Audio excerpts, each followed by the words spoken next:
Alright, we're gonna pop open a Peroni beer, a nice pre-dinner beer. Heating up my skillet right now. Let me just crack the top off of this thing so I can wet my whistle and loosen my lips to be able to tell you how to make a nice pork chop dinner.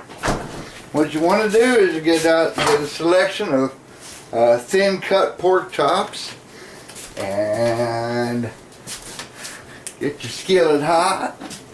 Going to put a little bit of olive oil in it. Now look, I'm going to tell you something. There's all kinds of olive oil on the shelf. The larger, the bigger, the busier the grocery store, the more fancier the grocery store, the more olive oil that you're going to have. But I got to tell you, I don't know whether it matters or not. Some people say it does, some people say it doesn't, some people say you shouldn't even cook with it. But what I do is I cook with it, and this good stuff. You want to get your pan hot now. You want your hand be able to go, oh yeah, that's good enough.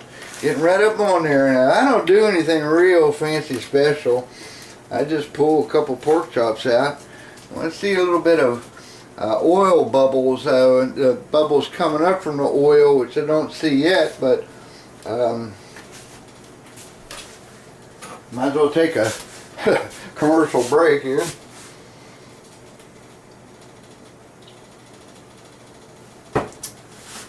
Oh yes, that is good. And with just enough time to get the bubbles coming up, so we'll put 2 pork chops in here. 2 thin cut pork chops with a bone in it. We're just going to get them right in the pan there. There they are. There they are. They're already sizzling. Some people just go ahead and season their stuff in a dish and all special and all that kind of stuff. But you know what? Season it right here. Season that pork chop, get a little bit of that. What I like to use, because of the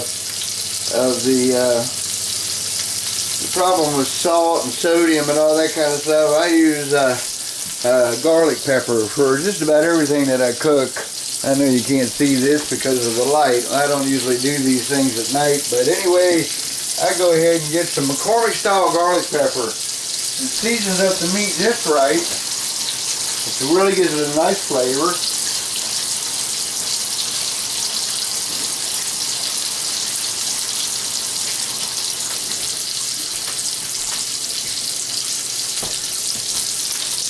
Now, I could sing a song or something while these things are frying, but anyway, I go ahead and just let them fry, and I do this other little object with it. I take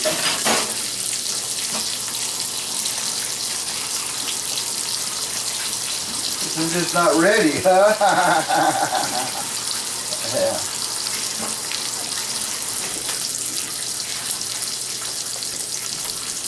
I go ahead and put myself a lid over top of it. That way, you can almost hear the change in the grease. Well, what that does is acts like a little oven, and it's going to put that heat is coming up, and it's pushing it back down on the top of the meat.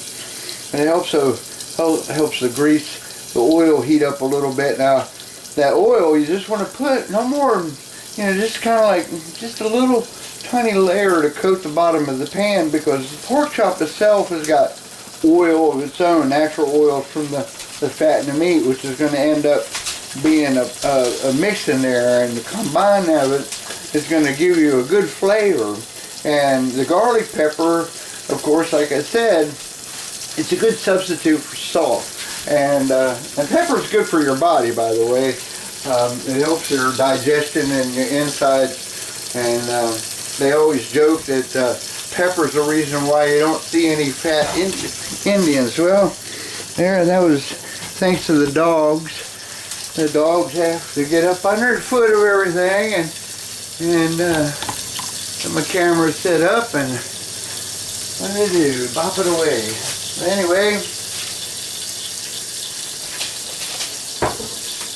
that little lecture about the Indians out of the way. What I do, take my fork. As you can see, the top of the meat is already cooked from the heat coming down. Yeah. And you flip that over like that, and like that. And you can see how the meat is getting brown there.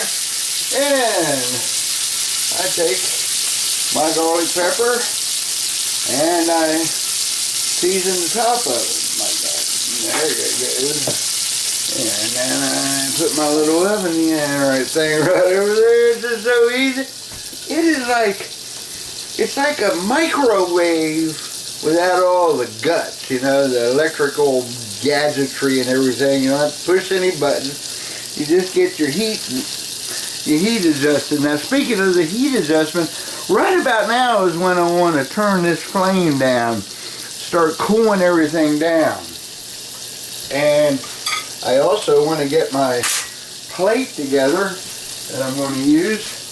Now, if anybody knows about me and my cooking, because I like to take my stuff and sit in front of the TV. So I use these pie plates because you can maneuver them with a little handle and a little bit of lip, so you're not all messy and everything like that. And I think I've got a little bit of coleslaw left here. I'll get some nice coleslaw. You just kind of push that off onto the plate there, and that is pretty. Oh yeah. I like to buy that coleslaw right made fresh at the grocery store. And then we take this off. Now look at that. See that? I'm telling you. I don't even know really think I have to flip it over anymore. But there you go. Pork chop dinner. I don't know how long that took. I don't think it took very long, and haven't even had a chance to finish that beer yet. And that's what I'm going to do. I'm going to finish that beer. I'm going to take this meal right inside over there. And I know you think I'm going to go and watch Gunsmoke. Nope. I'm not going to watch Gunsmoke tonight. I'm going to watch People's Court. People's Court. Okay.